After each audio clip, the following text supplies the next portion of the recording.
Hello guys, আজকে চলে এসেছি একটা পাড়ার বোনের বিয়েতে। ভীষণ সুন্দর সাজিয়েছে।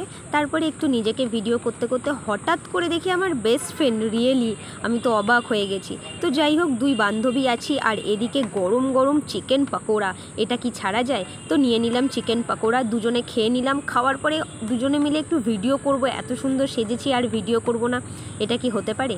তারপরেই চলে এলাম, এখানে একটু ডান্স হচ্ছিল, দুজনে দাঁড়িয়ে দাঁড়িয়ে একটু ডান্স দেখলাম। তারপরে যেই বোনের বিয়ে, এই যে আমার এই বোনের বিয়ে, পাড়ারই বোন, তো ওর একটু ফটোশ্যুট চলছিল, সেটা দেখার পরে বিয়ে দেখতে চলে এলাম।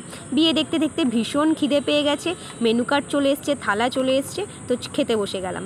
তারপরে এখানে রাধাবল্লভী আর চানা মশলা এলো, রাধাবল্লভী আর চানা মশলা খেতে বেশ দারুণ ছিল। তারপরেই চলে এলো গরম গরম ফিশ চপ, স্যালাড আর কাসুন্দির সাথে খেতে তো দারুণ লেগেছে, আর ফিশ চপটা বেশ তাজাও ছিল। এরপরে চলে এলো ফ্রাইড রাইস আর চিকেন কষা। যেহেতু আমি লেগ পিস খেতে পছন্দ করি, তাই লেগ পিসই নিয়েছিলাম, দারুণ ছিল।